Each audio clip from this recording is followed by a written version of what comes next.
అందరికీ నమస్కారం అండి. ఉస్తాద్ భగత్ సింగ్ సినిమా చూసిన తర్వాత చేస్తున్న ఇంటర్వ్యూ, సినిమా చూసిన తర్వాత మాట్లాడుతున్న ఈ మాటలు. సినిమా చాలా సరదాగా, హాయిగా, ప్రశాంతంగా చూసి వచ్చేసే సినిమాని చాలామంది నెగిటివ్ రివ్యూస్ ఇస్తూ ఉన్నారు. అది చాలా బాధాకరం. సో చూడని వాళ్ళు హ్యాపీగా వెళ్ళి చూడొచ్చు. Today is our special guest director Harish Shankar గారు. అందుకే వెల్కమ్ చెప్పేద్దాం. హరీష్ శంకర్ గారు నమస్కారం. నమస్తే నమస్తే. చాలా ఏళ్ల తర్వాత మళ్ళీ మనం కలవడం. అవును, మీరు ఎందుకు యాక్ట్ చేయట్లేదు సినిమాల్లో? మీరు గద్దల్ గారు యాక్ట్ చేశారు, ఆ తర్వాత నాకు మిస్టర్ బచ్చన్ కానీ మళ్ళీ ఉస్తాద్ కానీ మీరు అసలు కనబడలేదు. సార్ మేబీ ఇక్కడ సార్ అంటే చాలా మంది అడిగారు సార్ సినిమా చూసి. దీనికన్నా ముందు ప్రీవియస్ నాది ఒకటి అవును. ఆర్టిస్ట్ గా ఒక సినిమా మంచి హిట్ అయితే అందరూ అడిగారు, ఇంటర్వ్యూ చేశారు కదా మీరు వెళ్ళి అడగచ్చు కదా అని. సో మధ్యలో నేను ఫోన్ చేశాను, సార్ ఫోన్ లిఫ్ట్ చేయలేదు. నేను I'm text person, I know sir, phone లో అసలే I మాట్లాడాను. know. బట్ ఎనీవేస్ కానీ- మీ సిగ్నేచర్ మీ సంతకం చేస్తున్నారు సార్ ఇంటర్వ్యూలలో తెలిసింది. Thank you sir. Next time మీ మూవీకి తప్పకుండా మిమ్మల్ని పట్టుకుని మరీ సార్ ఒక అవకాశం అని అడుగుతాను. ఏలేండి, తెలుగు బాగా మాట్లాడే వాళ్ళు ఉంటే నేను డైలాగులు మార్చుకోవడానికి అప్పటికప్పుడు చేయడానికి ఈజీగా ఉంటుంది, నా స్వార్థం కూడా. I know sir, I know sir. Sir మీరు చాలా ఫిట్ అయ్యారు ఈ మధ్య, ఏం చేశారు నాకు చెప్పండి. అందరూ ఏం తింటున్నావు అని అంటున్నారు, ఏం తినకపోవడం వల్ల ఫిట్గా ఉన్నాను యాక్చువల్గా. Seriously? I start of 1 meal per day and I'm very much comfortable and very happy. అంటే నాకు జిమ్కి వెళ్ళేంత ఓపిక, పేషెన్స్, టైం ఉండదు.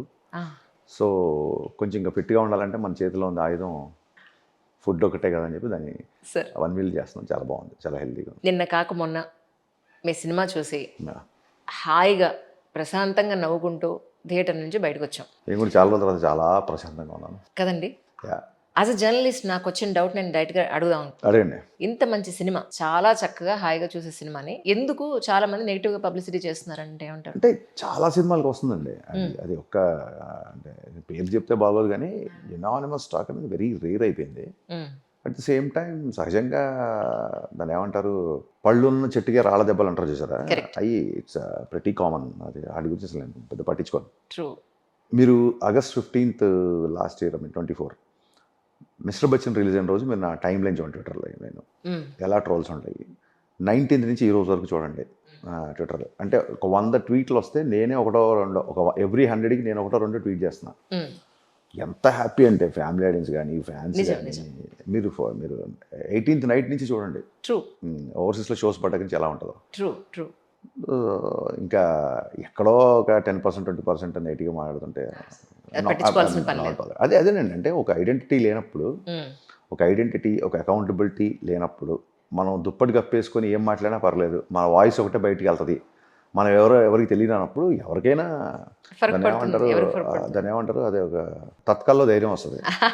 అలా మాట్లాడేసిన తర్వాత మళ్ళీ పోద్ది ధైర్యం. సో వేస్ట్ మ్యాటర్స్ అన్ని పట్టించుకోండి. మీ కెరియర్ స్టార్టింగ్ నుంచి ఒకసారి మనం వెనక్కి తిరిగి చూసుకుంటే ఎవ్రీ ఇయర్ ఒక సినిమా వచ్చినట్టు ఒక 4-5 years కంటిన్యూస్గా వచ్చాయి. తర్వాత మీరు చాలా బ్రేక్ తీసుకున్నారు మధ్యలో. బ్రేక్ తీసుకోరండి ఇండస్ట్రీలో ఎవరు. బ్రేక్ వస్తుంది, మనం ఏదో కాంబినేషన్ అనుకుంటాం, అది సెట్ అవ్వదు, ఒక్కొక్కసారి కథ సెట్ అవ్వదు, ఒక్కొక్కసారి. అంటే నేను చేసింది ఒక 9 సినిమాలు అయితే ఇంకో 10 సినిమాలు ఆగిపోయిన సినిమాలు. నేను అంత ఫాస్ట్గా కథలు చేస్తా, అంత ఫాస్ట్గా చెప్తాను నేను. ఒక్కొక్కసారి ఒక ప్రొడక్షన్ హౌస్కి, ఒక హీరోకి ఈక్వేషన్ సెట్ అవ్వక, ఒక్కొక్కసారి నాకు ప్రొడక్షన్ హౌస్ సెట్ అవ్వక, ఒక్కొక్కసారి మనం చెప్పిన కథ ఓకే అయిన తర్వాత కూడా మనకంటే మంచి డైరెక్టర్ వచ్చి మంచి కథ చెప్తే వెళ్ళిపోయిన సందర్భాలు అన్నీ ఉంటాయి కదా. Correct. Yeah, more different so situations. Time అలాగా. ఇంకా పాండమిక్లో ఐ వాజ్ కంప్లీట్లీ లో. బేసికలీ నేను 10 మంది మనుషులు నా చుట్టూ ఉండాలి ఎప్పుడు. నాకు షూటింగ్ ఉన్నా లేకపోయినా పొద్దున్నే ఆఫీస్కి వచ్చి కూర్చోవడం అలవాటు. అలా అని చెప్పి 24 hours ఏదో రాసేస్తాను కాదు. ఆఫీస్కి వెళ్ళకపోతే సఫికేషన్ కింద ఉంటుంది. ఆఫీస్కి వెళ్ళడము, ఒక పాటో, ఒక సీనో, ఒక పుస్తకమో, ఒక రైటర్లో వస్తే డిస్కషను, ఏదో ఒకటి జరగాలి. పని చేయకపోతే నేను ఉండలేను బేసిక్గా. రైట్. సో నా సైడ్ నుంచే ఉండదు. దేనికైనా ఏది బలవంతంగా పుష్ చేయడం నాకు నా వల్ల కాదండి. అబ్సల్యూట్లీ. నేను నాకు అది ఇది అని ప్రజెంట్ చేస్తాను. నేచర్ కాల్ చేసుకుంటుంది, నేచర్ కాల్ చేసుకున్నప్పుడు జరుగుతాయి. ఇకపోతే ఈ సినిమా చూసిన వ్యక్తిగా, ఒక ఆడియన్గా నేను కొన్ని మాట్లాడదాం అనుకుంటున్నాను. చూడని వాళ్ళు ఖచ్చితంగా వెళ్ళి హ్యాపీగా చూడొచ్చు, చూడని వాళ్ళు ఇంటర్వ్యూ చూసి కూడా హ్యాపీగా చూడొచ్చు కాదు, చూసిన తర్వాత కూడా హ్యాపీ ఫీల్ అవుతుంది. ఎగ్జాక్ట్లీ. సార్ ఇక సినిమాకి వస్తే, ఒక డిప్యూటీ సీఎంని డైరెక్ట్ చేసేటప్పుడు ఇప్పటి వరకు అయిన సినిమాలన్నీ ఒక ఎత్తు, అవును, ఆయన చేతిలో ఒక అధికారం వచ్చిన తర్వాత రాజకీయాల్లో ఒక స్థాయికి వెళ్ళిన తర్వాత చేసిన సినిమా, మీకు ఏదైనా ప్రెషర్ ఉండిందా యాజ్ అ డైరెక్టర్? ప్రెషర్ ఏం లేదండి. అంటే ఐ మీన్ కొంచెం డేట్స్ దగ్గర లిమిటెడ్ డేట్స్ అనేది ఒకటి తప్ప, because has to manage so many things. And ఈ ఫిల్మ్స్ ఇప్పుడు రిలీజ్ అయినప్పుడు హరిహర వీరమల్లు, ఓజీ, మాది ఇవన్నీ బిఫోర్ ఎలక్షన్స్ ఆయన షూటింగ్ చేసిన సినిమాలు. సో ఒక పట్టుదలగా అంత బిజీలో కూడా ఒక 3-4 ఐ థింక్ మంత్రిత్వ శాఖల్ని కండక్ట్ చేస్తూ కరెక్ట్. ఇన్ని సినిమాలు ఫినిష్ మీరు అబ్జర్వ్ చేస్తే ఒక 9 నెలల్లో విదిన్ 1 year గ్యాప్ కళ్యాణ్ గారి 3 సినిమాలు రిలీజ్ అయ్యాయి. అవును. ఇలా నాకు తెలిసి చరిత్రలో ఎప్పుడు జరగలేదు, మళ్ళీ ఎప్పుడు జరుగుతూ కూడా నాకు తెలియదు అసలు. ఇంకా మళ్ళీ జరగదు అనుకుంటా అంత ఫాస్ట్గా. ఇవన్నీ అండ్ కమిట్మెంట్స్ అండి. అందుకే సినిమాలో డైలాగ్ ఉంటుంది, ఒకసారి మాటిస్తే ప్రాణం పోయే వరకు నిలబడతా అని. ఆ డైలాగ్ అక్కడి నుంచి వచ్చింది. అవును అవును. అంటే తేడా ఏం లేదు అస్సలు.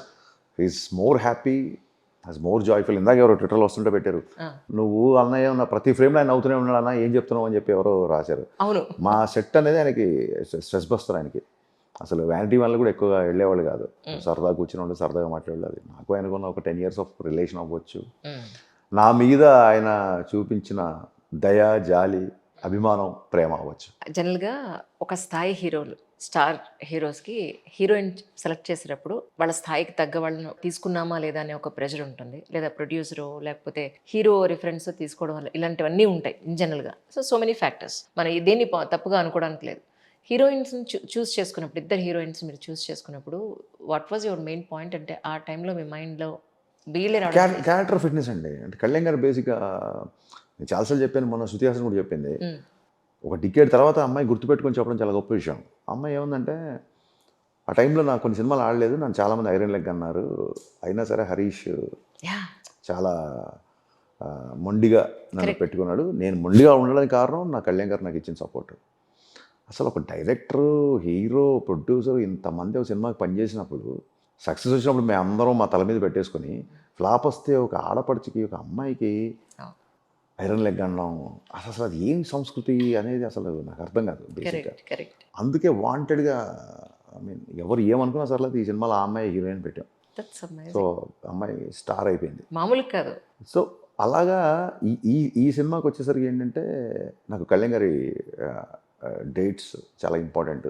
I don't have a luxury of wasting his time. ఆయన నాకు సరిపడి డేట్లు ఇవ్వలేదు అన్న, కొంచెం తక్కువనే ఇచ్చారు. బట్ నా కథకి బ్రహ్మాండంగా సరిపోతే నాకున్న ఎక్స్పీరియన్స్కి.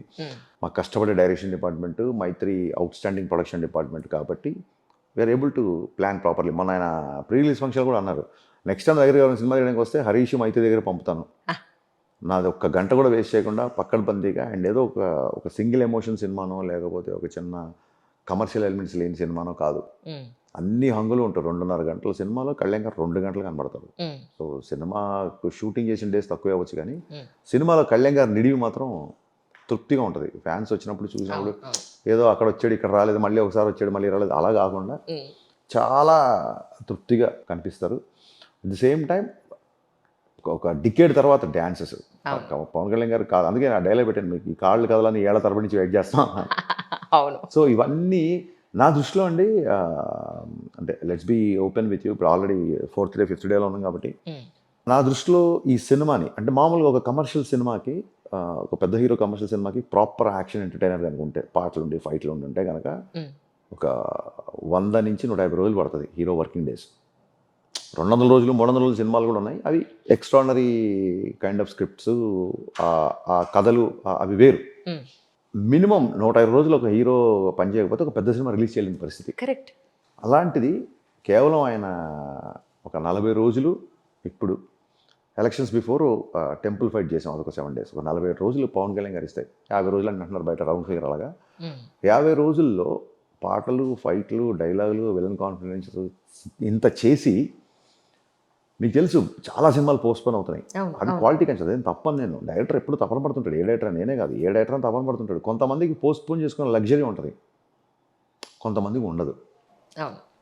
నా జాతకంలో ఉంది, నాకు ఏది అంత ఈజీగా రాదు. అంటే ఇక్కడి నుంచి అక్కడికి వెళ్ళి ఒక వాటర్ బాటిల్ తాగాలన్నా నేను లేచి 4 అడుగులు లేచి దాన్ని పట్టుకుంటే కానీ నాకు రాదు. అంటే మకర రాశి ఏమన్నా డౌట్ వచ్చింది సార్? కర్కాటక రాశి, కర్కాటక లగ్నం. సో ఏంటంటే పోస్ట్పోన్ అవుతున్న సందర్భాలలో మేము ప్రిపోన్ చేసి దట్టు ఒక పాన్ ఇండియా మాన్స్టర్ బ్రదర్ లాంటి సినిమా డేట్కి రావాల్సి వచ్చింది. ఆ టైంకి కంటెంట్ డెలివర్ చేసి ఈ సినిమాని అనుకుందానికంటే పవన్ కళ్యాణ్ గారు లాంటి పెద్ద హీరోతో పాటలు, ఫైట్లు, ఇన్ని అంశాలతో సినిమాని అనుకున్న డేట్కి రిలీజ్ చేయడమే ఈ సినిమా యొక్క పెద్ద సక్సెస్ అండి. కలెక్షన్స్ అంటారా,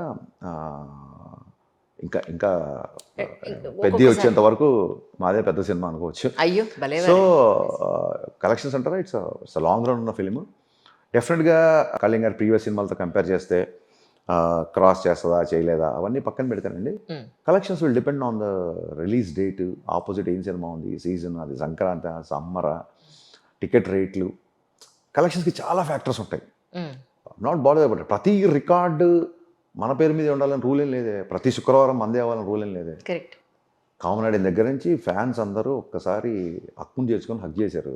రోజు 30 మంది ఫ్యాన్స్, 40 మంది ఫ్యాన్స్ 2 గంటలకు, 4 గంటలకు, పొద్దునే 10 గంటలకు వచ్చి కేకులు, స్టూడెంట్స్ కేక్స్ అవి తీసుకెళ్ళి, అరే మీ పాకెట్ మనీ ఇలా ఖర్చు పూలదండలు తీసుకొస్తారు, బొకేలు తీసుకొస్తారు, మీ పాకెట్ మనీ ఇలా ఖర్చు పెట్టకండి, మీరు వచ్చి ఒక హగ్ ఇవ్వండి చాలు, నాకు ఇంకేం వద్దు అని చెప్పి ఆఫీస్కి వచ్చి రోజు వాళ్ళు సెలబ్రేట్ చేసుకుంటారు.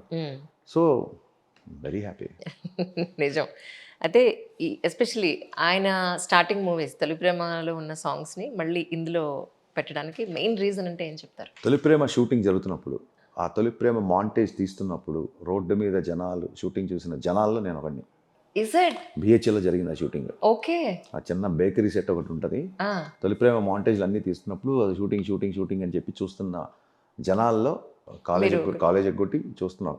ఇమాజిన్, తొలి ప్రేమలో ఒక మాంటేజ్ సాంగ్ షూటింగ్లో జనాలను చూసిన ఒక కుర్రాడు అదే హీరోతో అదే సాంగ్ మళ్ళీ షూటింగ్ చేయడం అంటే ఇంతకంటే ఎమోషనల్ హై, ఇంతకంటే ఒక మనిషి జర్నీ, ఇంతకంటే దీన్ని సక్సెస్ అంటారా, అచీవ్మెంట్ అంటారా, నేను పేర్లు పెట్టిను, ఇంతకంటే అడ్రినలిన్ రష్ ఏముంటుంది ఒక మనిషి. Absolutely, absolutely, that's amazing really. కానీ 2-3 చోట్ల, 3-4 చోట్ల చక్కగా టీ గ్లాస్ని కరెక్ట్గా చూపించారు. టీ గ్లాస్ని 2012లో చూపించామండి ఫస్ట్. ఇఫ్ యూ రిమెంబర్, మీరు ఒకసారి గూగుల్కి వెళ్ళి గబ్బర్ సింగ్ ఫొటోస్ చూడండి. తుండు, అవును, ఉన్నాయి, అక్కడ కూడా ఉన్నాయి. టీ గ్లాస్ అంతాక్షరి సీన్లో పెట్టాం. అప్పటికి 2014లో ఆయన పార్టీ పెట్టారు, 2012లో నేను టీ గ్లాస్ పెట్టాం. ఆయన నాకు తెలిసి సినిమాల కంటే ముందు రాకముందే టీ గ్లాస్ పట్టుకొని ఉంటారు నాకు తెలిసి. Correct. Very middle class families నుంచి వచ్చిన వాళ్ళని, నేను కానీ కళ్యాణ్ గారు కానీ. కరెక్ట్. ఫ్యాన్సీ కప్పులో షూటింగ్లో కూడా ఆయన పెద్ద ఫ్యాన్సీ కప్పులో టీ గ్లాసులో తాగుతారు. ఓకే. అది బిగినింగ్ నుంచి ఉంది, పార్టీ గురించి కాదు. Right, right. ప్రకృతి మేనిఫెస్ట్ చేసిందా, లేకపోతే నేను ఆయన ఎదుగుదల బాగా కోరుకునేవాడిని కాబట్టి ఏమైందో తెలియదు. అది ఆయనకు ఆ గుర్తు రావడం, ఆయన పార్టీకి గుర్తు రావడం అది యాదృచ్ఛికం అండి. ఏమండి, 200 కోట్లు లాంటి బడ్జెట్లు పెట్టి ఒక పార్టీని ప్రమోట్ చేయడానికో లేకపోతే ఒక పొలిటికల్ ఎజెండాతోనో ఎందుకు చేస్తాం? మనం బిజినెస్ చేస్తాం అండి. Let us say you have a shop. Correct. మీ షాప్కి ఎవరు వచ్చినా, డబ్బులు పెట్టి కొందామని వచ్చినా మీరు అందరికీ ప్రోడక్ట్ ఇవ్వాలి. నువ్వు నా మనిషి కాదు, నువ్వు నా వర్గం మనిషి కాదు, నువ్వు నా కులం మనిషి కాదు, లేకపోతే నువ్వు నా పార్టీ మనిషి కాదు, నేను నీకు సరుకు అమ్మను అని మీరు అంటారా? Absolutely no. ఎందుకంటాం? కరెక్ట్. కళ్యాణ్ గారు నిజంగా పార్టీకి ఏమన్నా ప్రమోషనల్ మెటీరియల్ చేయాలంటే అచ్చంగా అదే పని మీద మెసేజ్. బట్ ఆయన ఎప్పుడు సినిమా వాళ్ళ పెద్దగా, మొన్న ఆయన మార్షల్ ఆర్ట్స్ సంబంధించింది ఒకటి వస్తే దానికి ఒక్కదానికి నేను వాయిస్ ఓవర్ ఇచ్చాను, దానికి పార్టీకి సంబంధం లేదు. పార్టీ ఎజెండా చేయాలనుకొని ప్రమోషన్ చేయండి అన్నప్పుడు డెఫినెట్గా చాలామంది చాలా పొలిటికల్ పార్టీస్కి సినిమా వాళ్ళు పాటలు క్యాంపెయిన్ చేస్తుంటారు. అది మొహమాటం లేకుండా చేస్తాం. దానికి సినిమాలో చూపించి మైత్రి వాళ్ళతో డబ్బులు పెట్టించి ఐ అండర్స్టాండ్ టోటల్లీ. మొత్తానికి కామెడీ పాయింట్ ఆఫ్ వ్యూలో జాతకాల స్వామి గారిని బాగా కరెక్ట్ సరిపోయారు. యాక్చువల్గా ఆయన ఏం ఫీల్ అవుతుందో తెలియదు, కానీ మొన్న ఒక వ్యక్తి అన్నాడు, ఆయన ఏం సెటైర్ ఏం వేయలేదు, ఫైనల్గా ఇవాళ మీకు కావాల్సిన అబ్బాయి వచ్చి బొట్టు పెట్టి వెళ్తారంటే అదే జరిగింది కదా. సో ఆయన చెప్పిన జాతకం జరుగుతుందని చూపించాక ఐ థింక్ ఆయన చాలా హ్యాపీ ఫీల్ మా సినిమా ప్రమోట్ చేయాలి. ఆయన అదే ఆయన అన్నదా జరుగుతుందని ఇండైరెక్ట్గా చెప్పారు మీరు. అంతే, డైరెక్ట్గా చెప్పారు, ఇండైరెక్ట్గా. అవును, అబ్సల్యూట్. లేదండి, అంటే ఒక క్యారెక్టర్ని ఎవరిని తక్కువ చేయాలని కాదు, ఆయన జ్యోతిష్కి వాల్యూ ఇచ్చినట్టు చెప్పాను. అవును.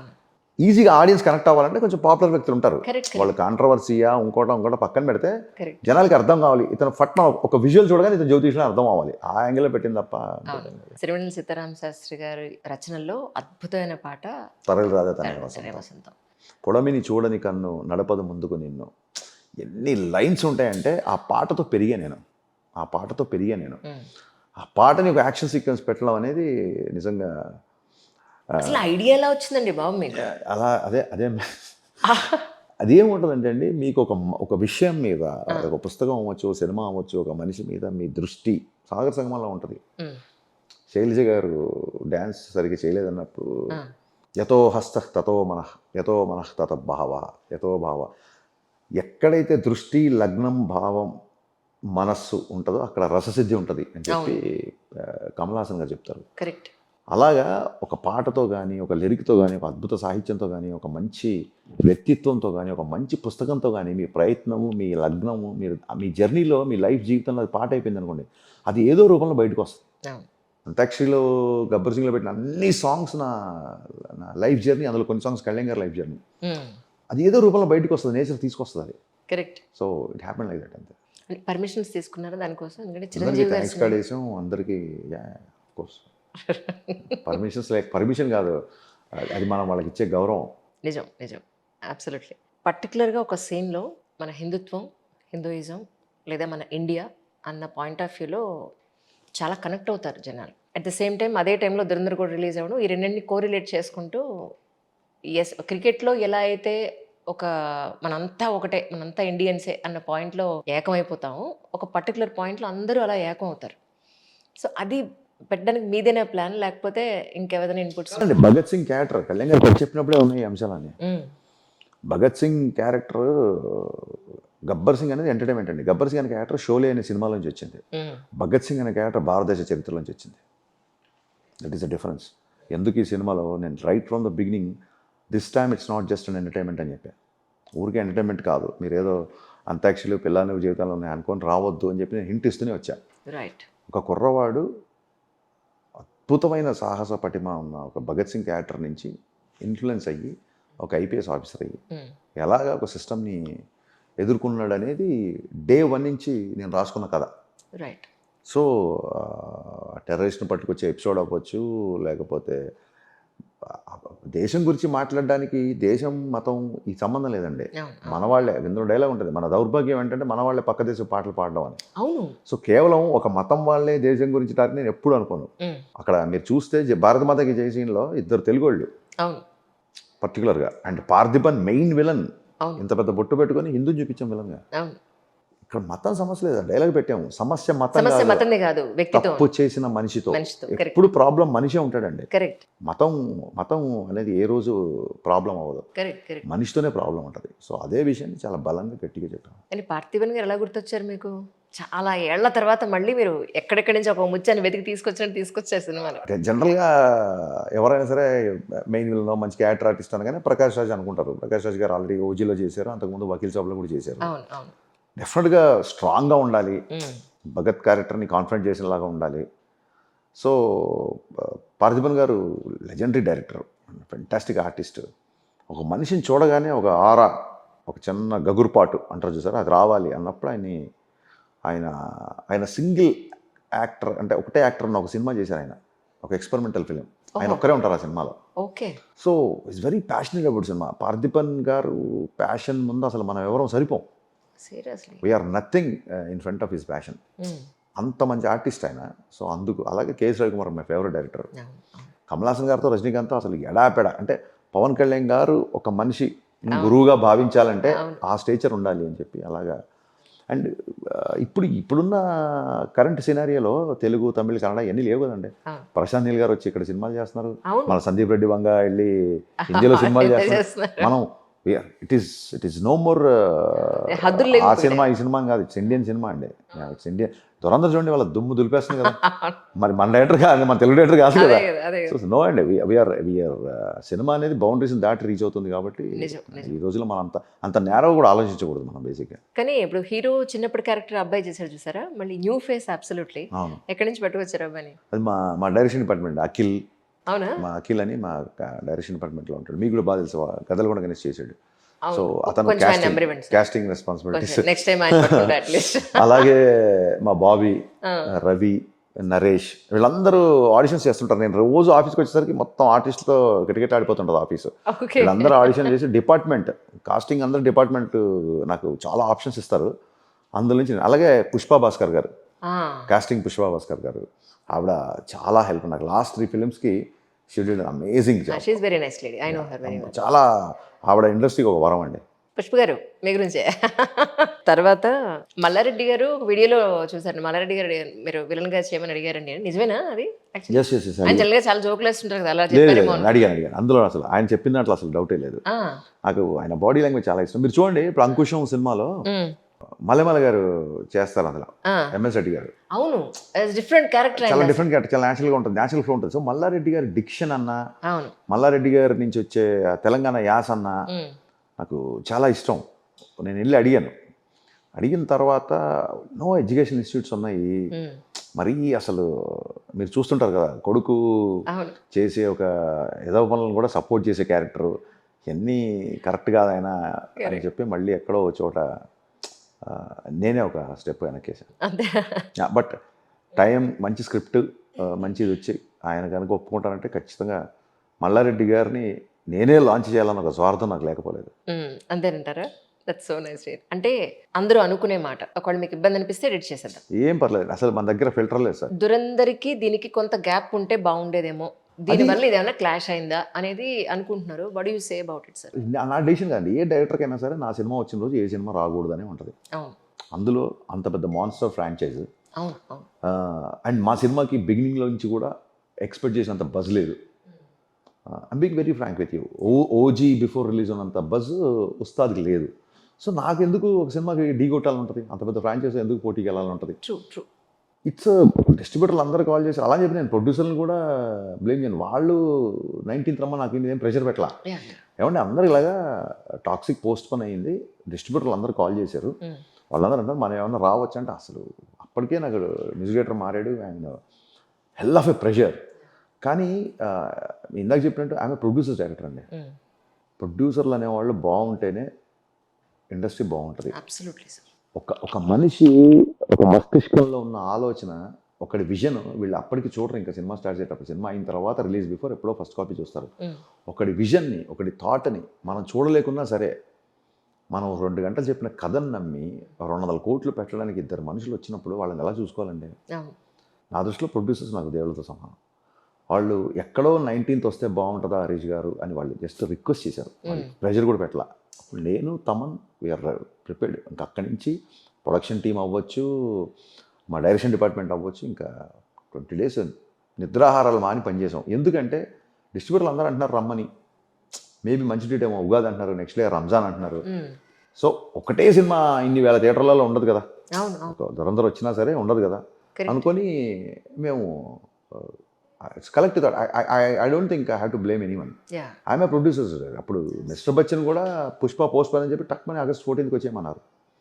సో నాకు అప్పుడు కూడా పూర్తిగా అంటే ఎంత చేసినా ఇంకేదో చేయాలి, ఇంకేదో చూసుకోవాలి అన్నట్టుగా ఉంటుంది కదా. అప్పుడు కూడా మిస్టర్ బచ్చన్ కూడా పుష్ప పోస్ట్ పోన్ అని చెప్పి నేను August 4 లాస్ట్ డే షూట్ చేసి August 14 రిలీజ్ చేసే సినిమా. సో అదేమంటారంటే ఒక్కొక్క సినిమాకి ఒక్కొక్క రిలీజ్ డేట్ డెస్టినీ ఉంటుందండి. ఉంటుంది సార్. దాన్ని మనం నేచర్స్ కాల్ అనుకోవాలి తప్ప, ఒక డెస్టినీ, ఒక ప్రకృతి తీసుకున్న సహజ సిద్ధంగా వచ్చింది అనుకోవాలి తప్ప మనుషుల్ని. ఇంకోటండి, నా సినిమాలు ఆడినప్పుడు నా సక్సెస్ 10 మందితో పంచుకుంటాను తప్ప, నా సినిమాలు ఏదైనా ఆశించే స్థాయిలో ఆడకపోయినా, ఎక్కడన్నా 1-2 కొంచెం కలెక్షన్ తగ్గిన చేసినా, I'm not a person to blame others. I don't, that is not my character. Block buster అయినా, ఇండస్ట్రీ హిట్ వచ్చినా నాదే, ఫ్లాప్ అయినా నాదే, ఏదైనా నా సినిమా క్రెడిట్ నాదే. నేను 1-2 విమర్శలకు భయపడి పారిపోయాను అయితే ఎంత దూరం వచ్చేవాడిని కాదు, ఇవాళ ఇక్కడ ఈ కుర్చీలో కూర్చోండి. మీ సినిమాలు అన్నీ కూడా సకుటుంబ సపరివార సమేతంగా కూర్చుని చూసే ఒక 100% ఎంటర్టైన్మెంట్ ఉండే సినిమా, అందరూ హాయిగా నవ్వుకునేంత. కమింగ్ ఫ్యూచర్ అంటే మీ నెక్స్ట్ ప్రాజెక్ట్లో కానీ ఆ పై ప్రాజెక్ట్లో ఒక రియల్ స్టోరీని రాగా వచ్చే ఆలోచన ఏదైనా ఉందా అని చాలా మంది అన్నారు నాతోటి. అంటే రియల్ రాయిజంకి దాన్ని ఏమంటారు, నాకు పర్సనల్గా ఒక యుద్ధ వాతావరణం, ఒక అన్యాయం మీద ఫైట్ చేయాలనే అగ్రెషన్ ఎంత ఉంటుందో, ఒక గోర్ హింస ఉంటుంది చూసారా, అది నేను పెద్దగా ఎక్స్ట్రీమ్ హింస అంటే సెన్సార్ వాళ్ళు కట్టి ఇచ్చేంత హింస నేను ఎంకరేజ్ చేయను పర్సనల్గా. I'm very entertaining person. Right. Intense emotions ఉంటాయి. ఇప్పుడు మీరు తీసుకుంటే కళ్యాణ్ గారు హాస్పిటల్ సీన్కి లేడీస్ అందరు కళ్ళనీళ్ళు పెట్టుకున్నారండి. అబ్సల్యూట్లీ. ఆ అమ్మాయి కూడా చాలా బాగా చేసింది, కళ్యాణ్ గారు. పల్లవి అని అమ్మాయి, షీస్ ఫ్రమ్ ఒడియా. అమ్మాయి లాంగ్వేజ్ ఒడియా, తెలుగు కూడా రాదు, తెలుగు నేర్చుకొని రాసుకొని చాలా బాగా చేసింది, అద్భుతంగా చేసింది. అలాగా హ్యూమన్ ఎమోషన్స్కి నేను ఇంపార్టెన్స్ ఇస్తాను. కానీ మీరు అన్నట్టుగా ఒక న్యాచురల్ సినిమా అని, ఒక రా బ్యాక్ డ్రాప్ అని ఆడియన్స్ కూడా ఎంకరేజ్ చేస్తున్నారు కదా అని చెప్పి ఒక మితిమీరిన వైలెన్స్ నాకు ఎలా ఉంటుందంటే, సాయంత్రం అవగానే ఒక టీవీలో వచ్చిన ఒక ఓటీటీలో వచ్చిన హరి సినిమా వచ్చింది సరదా నవ్వుకోవచ్చు, మంచి మాటలు వినొచ్చు, అవును మంచి పాటలు చూడొచ్చు. మొత్తం మీరు అన్నట్టుగా ఒక్కొక్కసారి ఇంకా హీరోయిజం ఎలివేషన్ కోసం కొన్ని యాక్షన్ సీక్వెన్స్ తీయాల్సి వస్తుంది. కొన్ని అన్యాయం మీద అంత కఠినంగా ఉక్కుపాదం ఉండాలి కాబట్టి ఇక కాప్ క్యారెక్టర్ తీసుకున్నప్పుడు పోలీస్ అనేవాడు అవును అవును నిర్దాక్షిణ్యంగా ఉన్నప్పుడే చట్టం అన్ని కంట్రోల్ ఉంటాయి అన్న ఒక ఫీలింగ్తో డెఫినెట్గా కొన్నిసార్లు యాక్షన్ తీస్తుండొచ్చు. కానీ మీరు అన్నట్టుగా ఎక్కువగా నన్ను బన్నీ ఎప్పుడు అంటుంటాడు, నీది మాస్ కాదు యూత్ మాస్ అంటుంటాడు. అది చాలా కొత్త పదం నాకు. Correct, youth mass. సో అందరూ ఎంజాయ్ చేస్తూ మళ్ళీ మళ్ళీ చూడాలి సినిమా, అందులో క్లిప్పింగ్ వచ్చినా సరే మళ్ళీ చూడాలి, అలాంటి సినిమాలు చేయడం నాకు చాలా ఇష్టం. ఇప్పుడు జనరల్గా ఫ్రెండ్స్ ఎవరైనా కలిసినా, ఫ్యామిలీ మెంబర్స్ కలిసినా ఏదైనా ఒక మంచి క్లిప్పింగ్స్ పెట్టండి, కాసేపు నవ్వుకుందాం హాయిగా అని అనుకుంటారు తప్ప. ఫ్యామిలీ నా సినిమా రూపంలో నేను ప్రతి ఫ్యామిలీ ఉండాలనుకుంటా. Correct. Not only just family అంటే మళ్ళీ దాన్ని ఏమంటారు, మా అనిల్ చేస్తుంటాడు, అనిల్ రావు ఇప్పుడు family king of family entertainment. అవునవునవును, అలా కాదు, అది అతని స్టైల్. అది వేరే నా దాంట్లో కొంచెం ఎక్కడో ఒక హీరోయిజం, నేను చిన్నప్పుడు ఎక్కువ ఉండాలి. అది అనిల్ సినిమాలు కూడా హీరోయిజం ఉంటుంది, నా సినిమాల్లో ఇంకొంచెం ఆ మోతాదు, కొన్ని వన్ లైనర్స్, కొంచెం యాక్షన్. ఉగాది అని చెప్పడం కాదు కానీ ఒక 6-7 రుచులు ఉన్న ఉగాది పచ్చడిలాగా ఉండాలి సినిమా. అవును, షడ్రుచులు ఉండాలి. ఒకరికి ఒగరు నచ్చుద్ది, ఒకరికి తీపి నచ్చుద్ది, ఒకరికి పులుపు నచ్చుద్ది, ఎవరికి కావాల్సింది వాళ్ళు ఏ బాక్స్ కా బాక్స్ నచ్చింది అన్నట్టుగా ఉండాలని నా ఫీలింగ్. స్టార్టింగ్ లో కళ్యాణ్ గారి దోశ ఉంటుంది ఏంటంటే సాంగ్స్ వస్తూ ఉంటాయి, ఈయన ఏది చేసినా కూర్చుని డాన్స్ చేస్తారు, కాలు కదపకుండా. అదే కింద కూర్చుని కుర్చీలో కూర్చుని మొత్తాన్ని చేస్తూ ఉంటారు. ఆ సీన్ ఎప్పుడు యాక్చువల్లీ మీరు ఆయనకి ఎలా ఎక్స్ప్లెయిన్ చేశారు, ఆయన దాన్ని ఎలా తీసుకున్నారంటే ఏం చెప్తారు? ఆ సీన్ రఫ్గా చెప్పాను. డైలాగ్స్ రాసిన తర్వాత ఆయన ఒక చిన్న టెంట్లో, విపరీతమైన ఎండ ఆ రోజు, ఆ టెంట్లో కూర్చున్నారు. ఆయన టెంట్లో కూర్చొని సార్ ఒకసారి సీన్ చదివా, స్టెప్ వేసిన తర్వాత ఎలా ఉంది అనగానే రాజేష్ ఏముంది అనగానే ఇప్పుడు మీరు ఎలా బ్లాస్ట్ అయ్యారో ఆయన 2 నిమిషాలు నాన్ స్టాప్ నవ్వారండి. నేను కూడా ఫీల్ అయ్యాను. ఎలా చెప్పు అనగానే మళ్ళీ ఇంకో స్టెప్ వేసిన తర్వాత సింహం వేటకెళ్ళినట్టు వాకింగ్ వెళ్ళినట్టు ఉంది అనగానే ఆయన ఈజ్ ఫేమస్ ఫర్ వాకింగ్, దానికి నవ్వేశారు. ఆ తర్వాత స్టెప్ వేస్తే చంపేసినట్టు ఉండాలి కానీ సర్దేసినట్టు ఉండకూడదు. ఇలా నవ్వుతూ అలా నవ్వుకుంటే సెట్లోకి వచ్చారు. మీరు నమ్మరు, అది మొత్తం ఒక 11 o'clock స్టార్ట్ చేస్తే 4 o'clock అన్ని పాటలు తీసేసాం. అద్భుతంగా ఉందండి అసలు నిజంగాను. Especially we need to talk about dialogues అని. ఆయన మెచ్యూరిటీ లెవెల్స్ అంటే ఎంత రాష్ట్రానికి ఎంత పెద్ద పదవిలో ఉండి ఆయన సీరియస్గా తీసుకోవడం అసలు. డ్యాన్స్ స్టెప్ వేస్తే ఇలా ఉన్నప్పుడు బాగానే కనిపెట్టేవరా అంటారు తప్ప నా ఇమేజ్ ఏంటి, నాకు ఎంత పెద్ద ఫ్యాండమ్ ఉంది, నా మీద జోకులు ఏంటంటే ఆయన తీసుకోలేదు కాబట్టి ఎపిసోడ్ అంత పండింది. ఫస్ట్ హాఫ్లో దానికోసం రిపీట్ వెళ్ళేవాళ్ళు నాకు చెప్పారు. అవును నిజంగానే. అని ఎంత హాయిగా నవ్వుకుంటాము, మూవీ ఎలా నడుస్తూ ఉంటుంది. కుదరదండి ఒకసారి అన్ని సినిమాల్లో ఇలా పెట్టడం కుదరదు. దీంట్లో డాన్సెస్ అవ్వచ్చు, ఎంటర్టైన్మెంట్ అవ్వచ్చు, ఆ కళ్యాణ్ గారు నవ్వులు అవ్వచ్చు, ఇవన్నీ ఐ డోంట్ నో. మళ్ళీ నేను సినిమా తీస్తే డెఫినెట్గా ఎంతకంటే ఒక డిఫరెంట్ సినిమా తీయాలనుకుంటున్నాను కాబట్టి మళ్ళీ కళ్యాణ్ గారి ఐటమ్స్ ఇన్ని, కళ్యాణ్ గారిని ఇలాగ చూడడం నాకు తెలిసి మళ్ళీ అంత త్వరలో ఉండదని నా ఫీలింగ్. అంటే మీరు ఏమనుకోకపోతే త్రివిక్రమ్ శ్రీనివాస్ గారి దగ్గర వర్క్ చేసిన వాళ్ళు ఎవరన్నా రాశారా, లేకపోతే ఆయనే వచ్చి కొన్ని డైలాగ్స్ రాశారా అన్నట్టుగా ఉన్నాయి అదే పంచ్ స్టైల్? మీరు ఈ క్వశ్చన్ డైరెక్ట్గా త్రివిక్రమ్ గారు గబ్బర్ సింగ్ అప్పుడు, ఇప్పుడు కాదండి, గబ్బర్ సింగ్ అప్పుడు హరీష్ బాగా రాశాడు, బాగా తీశాడు అని చెప్పి ఆయనే చెప్పారు. నా షాక్ సినిమా నుంచి ఉస్తాద్ భగత్ సింగ్ వరకు నా సినిమాలో ఉన్న నా మెయిన్ నా పవరే డైలాగ్ రైటర్. అది మరి మీకు తెలియకపోవడం అనేది చాలా, మీరు అక్కడ రాసినట్టు తెలుసు, చాలా చింతిస్తున్నా. అక్కడ రాసి ఇక్కడ రాయకుండా ఉంటారా? ఇక్కడ ఎవరైనా సపోర్ట్ చేశారా? ఈ ఇంటర్వ్యూ మీరే చేస్తున్నారా లేదా మీ క్లోన్ చేసిన వాళ్ళు ఎవరైనా వచ్చారా? అడిగితే ఎలా ఉంటుందో ఇప్పుడు మీరు అడిగింది అలా ఉంది. కోప్పడే అన్ని అధికారాలు ఉన్నాయి.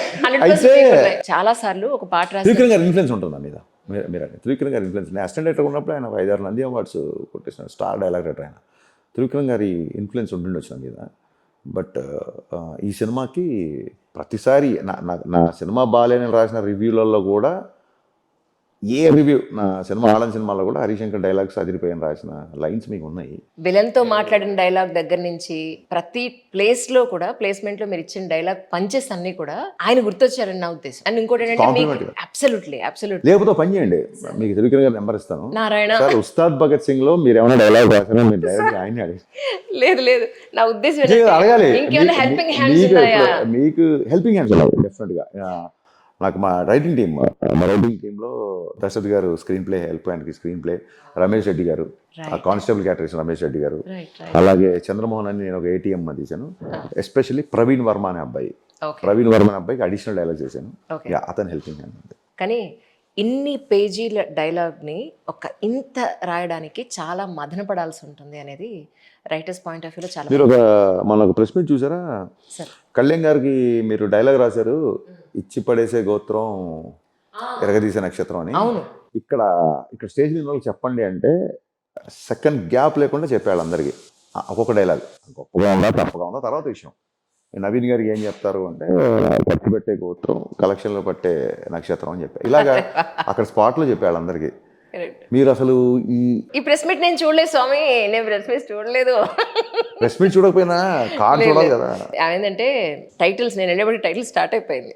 జస్ట్ స్టార్ట్ అయిన మూవీ నేను కూర్చున్నాను. ఏంటి ఎవరికెవరికి ఏం థ్యాంక్స్ చెప్పారు కూడా నాకు 10 ఫ్లోర్లకు పిలిచి 10 ఫ్లోర్లు ఎక్కించి, సరే లిఫ్ట్లోనో మెట్లోనో ఏదో ఒకటి 10 ఫ్లోర్లకు ఎక్కించి పోడ్కాస్ట్ అనే పేరు పెట్టి 2 కెమెరాలు పెట్టి ఈ సినిమా డైలాగ్ మీరే రాశారా? ఇంత తెలుగు భాషలో నాకు నచ్చని ఏదైనా ఒక క్వశ్చన్ ఉందంటే అది వాళ్ళ మీదే, ఇది చరిత్రలో మిగిలిపోతుంది. ఈ డైలాగ్స్ కి ఏమన్నా హెల్పింగ్ హ్యాండ్స్ ఉన్నాయనేది నా ఉద్దేశం. బట్ త్రివిక్రమ్ గారిని మైమర్పించారండి అనేది నా ఉద్దేశం మాత్రం అదే. అంటే మీరే పూర్తి స్థాయిలో దీనికి డైలాగ్స్ రాశారని ఇప్పుడు మీరు చెబితే నాకు తెలిసింది. ప్రేక్షకులకు కూడా చాలా మందికి తెలియకపోయిన అలాంటి వాళ్ళకి అమాయకులకి ఇప్పుడు నేను కూడా చెప్తున్నాను ఈ సందర్భంగా. నెక్స్ట్ మీరు పైప్ లైన్ లో ఆల్రెడీ ఉంది. కానీ ఒక కోరిక ఉందండి. మన జీవి గారు ఇంటర్వ్యూ చేసినప్పుడు చెప్పాను సార్, మొదలు పెడుతుంటా నేను హైకూ రాసా. ఇప్పుడు మీరు అంటున్నారు కాబట్టి నేను చెప్పాల్సిన పరిస్థితి వస్తుంది. నేను పాండమిక్ లో హైకూలు రాసా. జపనీస్ లో ఉంటే చాలా హిందీలో ఎప్పటి నుంచో ఉంది దోహా అని. 2 లైన్లలో రాసేదాన్ని హైకు ఉంటుంది, జపనీస్ లో రాస్తారు. తెలుగు హైకూస్ నేను భాస్కర్ భట్ల గారు ఎప్పుడు షేర్ చేసుకుంటాం. ప్రతి రచయిత సైనికుడు తెల్ల పేదంతో ప్రతిరోజు యుద్ధమే. అది నేను రాసిన హైకు. డైలాగ్కి ఎప్పుడు మదన పడుతుంటాను. అందుకే నేను తెలుగు ఆర్టిస్టులు ఎందుకు పెట్టుకుంటానంటే టేక్ 1 టేక్ 2 కూడా క్లాప్ కొట్టి టేక్ 1 చేసిన తర్వాత ఇంకొక డైలాగ్, ఈ డైలాగ్ ఇంకో పదం యాడ్ అయితే బాగుంటుంది అన్నప్పుడు టేక్ 2 కూడా డైలాగులు మారిన సందర్భాలు ఉన్నాయి. మరి టేక్ 1 టేక్ 2 మధ్యన డైలాగ్ మార్చేస్తారు కాబట్టి మా రైటింగ్ టీమ్ అవ్వచ్చు లేదా త్రివిక్రమ్ గారు అవ్వచ్చు 24 hours సెట్లో ఉండలేరు కదా. సో నేనే రాసుకోవాలి. సో ఎలా ఉంటుందంటే నిజంగా త్రివిక్రమ్ గారు ఒక బౌండ్ స్క్రిప్ట్ ఇస్తే ఏ టెన్షన్ లేకుండా ప్రశాంతమైన వాతావరణంతో హాయిగా ఆహ్లాదంగా ఆ స్క్రిప్ట్ పట్టుకొని షూట్ చేయాలనేది నా చిరకాల కోరిక. ఆయన కూడా నేను డైరెక్ట్గా అడగబోతాను. ఇంటర్వ్యూలో చెప్పాను, త్రివిక్రమ్ గారి మాటలు నేను డైరెక్ట్ చేయాలి అనే ఒక కోరిక అయితే ఉంది. ఇప్పుడు మీరు అడిగారు కాబట్టి ఆ కోరిక ఇంకా తీరలేదు. That's amazing really. కానీ నెక్స్ట్ మూవీ పైప్ లైన్లో ఉంది ఆల్రెడీ, అతి తొందరలోనే మీరు అనౌన్స్ చేస్తారని అన్నారు. ఇది ఎంతవరకు నిజం ఒకసారి తెలుసుకుందాం. నిజం, సినిమాలు చేసుకుంటూ వెళ్ళాలి కదా. నేను ఇంతే సినిమాలు చెప్పినట్టు సినిమా బ్లాక్ బాస్టర్ అయినాడు ఆగడు, నెక్స్ట్ సినిమా చేస్తాడు. సినిమా సరిగా ఆడకపోయినా ఇంకో సినిమా చేయాలి. 100% నాకు కేవీఎన్ ప్రొడక్షన్స్, ఇప్పుడు చిరంజీవి గారు బాబీ సినిమా చేస్తున్నారు. కేవీఎన్ ప్రొడక్షన్స్తో ఒక కమిట్మెంట్ ఉంది, మన సితార వంశీ గారితో కమిట్మెంట్ ఉంది. సో ఏ సినిమా ఏంటనేది ఇలాంటి ప్రశ్నల ధాటిని తట్టుకొని కష్టపడి రాస్తే మా క్రెడిట్ కూడా మీరు లాగేసుకుంటే దాన్ని కూడా ఫైట్ చేసి ఈ పనులు అయ్యాక నెక్స్ట్ సినిమా తప్పలేదు. నారాయణ కాదు, మీరు లెంపలు వేసుకొని గుంజలు కూడా తీసేసి తప్పలేదు. Thank you so much for coming, really. Yeah. Once again. And one of the cleanest, finest, honest interview. Yeah. మీరు నవ్వుతూనే గట్టిగా క్వశ్చన్లని గట్టిగా ప్లాన్ చేశారు. Thank you Signature Studios. I'm so happy. This is my first interview in Signature Studios. Anjali గారు, thank you so much అండి. నా మీద మీకు ఎంతో అభిమానం ఉంది అన్న ఒక భ్రమలో ఎంతకాలం నేను బతికాను. అది ఆ భ్రమలని వాళ్ళు క్లియర్ చేసినందుకు సో థ్యాంక్ యూ. అండ్ మాకు స్టూడియో బాగా నచ్చింది. డైరెక్టర్ అని నాకు చాలా బాగా తెలుసు, కానీ ఈ సినిమాలో పర్టికులర్గా నా సినిమాకి స్క్రీన్ ప్లే ఎప్పుడు ఉండదు. మాటల్లో నా పేరు కూడా నా సినిమా లేదు ఇప్పటివరకు. ఇంకెంతకంటే నేను చెప్పలేను. అది సంగతి. సో క్షమించాలి మనస్ఫూర్తిగా. మీ కాళ్ళు పట్టుకున్నా తప్పలేదు. చూసారా, ఇది ఎడిట్ చేయండి. థ్యాంక్స్ అండి. సార్, ఈవేళ మీ ఇంటర్వ్యూని మా ఫ్రెండ్ వాళ్ళకి ఫోన్ చేసినప్పుడు వాళ్ళు అన్నారంటే వీళ్ళు సారంగా అని జూబ్లీ హిల్స్ రోడ్ నెంబర్ 36లో ద బెస్ట్ ప్లేస్ అనమాట. మీరు ఎప్పుడైనా వెళ్ళి చూడండి. ఆయనకి మా వంతు ప్రేమతో చంద్రునికో నూలు పోగులాగా మీకు ఇది అక్కడ అన్నీ కూడా మీకు ఫర్ ఎగ్జాంపుల్ ఏం చెప్పాలి, ఒక మంచి ఆర్ట్ పీసెస్ దొరికే ప్లేస్. అయ్యో డెఫినెట్గా. మరి ఏం పంపించారో నాకు తెలీదు. ఓ మై గాడ్ సూపర్ బాబా బాబా వెంకటేశ్వర స్వామి శుభం భూయా. నారాయణ నారాయణ అర్థం చేసుకోవాలి. అయ్యో లేదు సార్, వాళ్ళు ఏం పంపిస్తున్నారో నాకు చెప్పలేదు యాక్చువల్లీ. నిజంగా sir, thank you so much for your coming. Thank you so much.